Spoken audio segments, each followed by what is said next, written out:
Europe 1, 7h44, l'interview vérité. Thomas, votre invité ce matin, est Gilles de Kerchove, le coordinateur de l'Union européenne contre le terrorisme. Il est en direct de Bruxelles. La lutte antiterrorisme, obsession de la plupart des pays de l'Union, mais on a l'impression que c'est un peu chacun dans son coin. Bonjour Gilles de Kerchove. Bonjour. Aujourd'hui, le manque de coordination européenne sur cette question de la lutte contre le terrorisme nous met-il en danger ?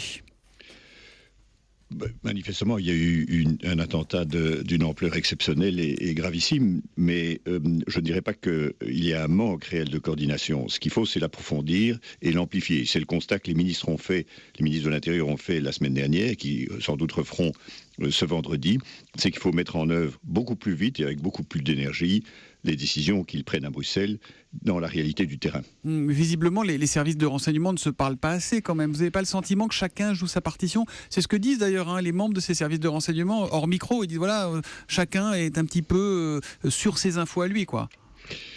C'est pas tout à fait vrai. Il y a un échange assez intense d'informations entre les services de renseignement. Ce que je dirais que c'est plutôt, le défi, c'est plutôt d'assurer des ponts entre la communauté du renseignement et les plateformes européennes. On voit bien, quand on voit la possibilité pour Abaout ou Abdeslam de faire des allers-retours avec la Syrie, c'est qu'il faut s'assurer que lorsqu'ils sont contrôlés aux frontières, d'abord ils doivent l'être systématiquement, il faut que les bases de données soient alimentées de manière systématique. Il faut que le service de renseignement, la DGSI en France, alimente le Schengen Information System, le SIS, qui est notre plus belle base de coopération policière. C'est un outil formidable s'il est alimenté et s'il est utilisé systématiquement. Mais là, c'est vraiment pas le cas, puisque vous parliez de Salah Abdeslam. Il était recherché en Belgique, pas en France. Il a passé les contrôles sans problème après le soir des attentats. Il faut effectivement améliorer. Dans le cas du contrôle pendant la nuit, il y avait une information dans le SIS, mais elle n'était pas suffisamment explicite. Et donc, c'est des choses qui ont l'air de détail, mais qui sont exceptionnellement importantes lorsqu'il s'agit de vérifier dans l'urgence et dans la rue, dans un contrôle aléatoire ou aux frontières, l'existence d'une personne suspecte. Est-ce que vous avez la moindre idée de l'endroit où se trouve Salah Abdeslam que vous évoquiez tout à l'heure ? Et on cherche d'ailleurs également Mohamed Abrini, qui a été vu avec Abdeslam 2 jours avant les attentats. Non, pas la moindre. C'est évidemment, toutes les polices et tous les services de renseignement sont sur les dents.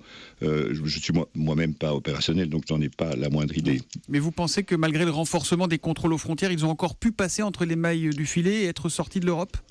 C'est pas impossible. Vous savez, contrôler de manière systématique tous les points de passage n'est pas simple. On a fait des efforts considérables dans les aéroports, parce qu'au départ, on avait des Européens avec des passeports valables qui prenaient des moyens de transport classiques, des charters.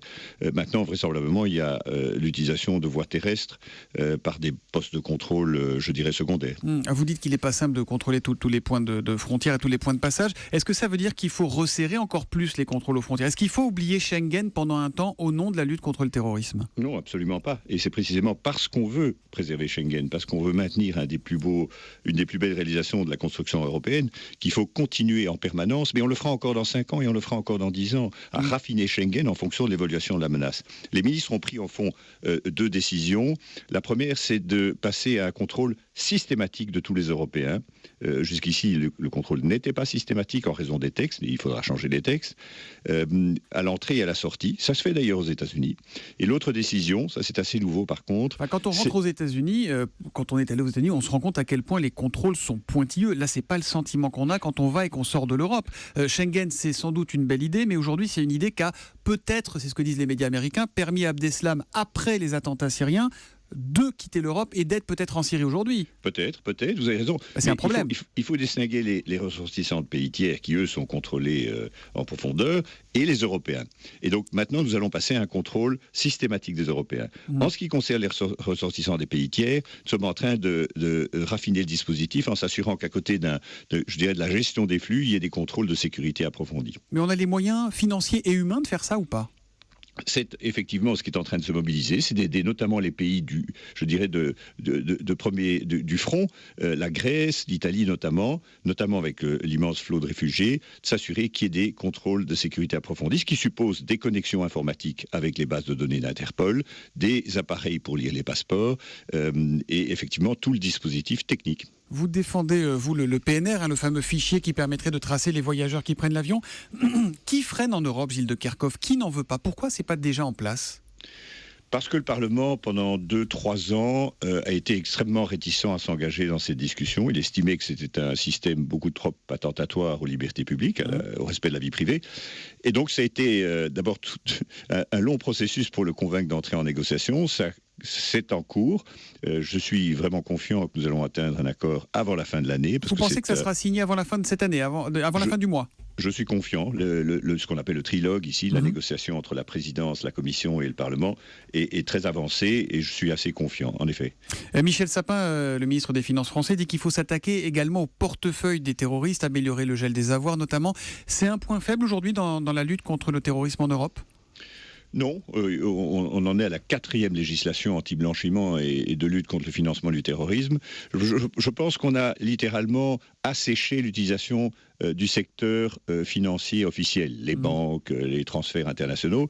Ce qu'il faut améliorer, c'est la coopération entre les agences de contrôle des flux financiers, ce qu'on appelle les cellules de renseignement financier, mais aussi les paiements, les nouvelles formes de paiement. Le paiement virtuel, le transport de cash, ce que beaucoup de communautés d'immigrés font lorsqu'elles renvoient de l'argent, leur épargne au pays d'origine, le trafic des biens illicites. Et donc là, il y a quelques petites choses à améliorer, certainement. J'ai 2 questions pour finir, Gilles de Kerkhove.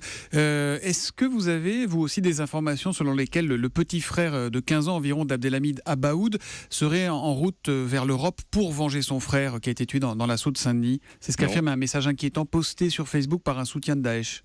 Non, mais ça ne paraît pas impossible. Ça ne vous paraît pas impossible? C'est en tout cas quelque chose qui est pris au sérieux, qui serait pris au sérieux, j'imagine?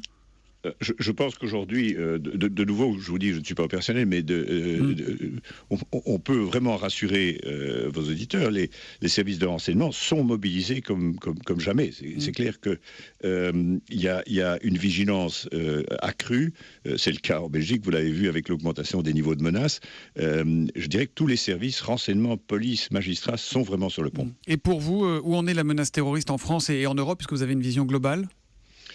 Mais écoutez, là aussi, c'est pas mon rôle de le définir pays par pays, mais moi je constate que Daesh, sans doute parce qu'il est sous une très forte pression de la coalition en Syrie et en Irak, a commencé à planifier des attentats contre tous les membres de la coalition. Ça a commencé à Ankara, ensuite dans le Sinaï, à Beyrouth, à Paris, à Tunis. Et donc on a là un changement stratégique qui est, à mon avis, plus l'aveu d'une faiblesse qu'autre chose. Et donc, il ne me paraîtrait pas anormal que cette série continue, et c'est la raison pour laquelle il faut monter en puissance et accélérer le tempo. Merci beaucoup, Gilles de Kerkhove, d'avoir été en direct de Bruxelles sur Europe 1. Je rappelle que vous êtes le coordinateur de l'Union européenne contre le terrorisme. Merci et bonne journée. Bonne journée à vous.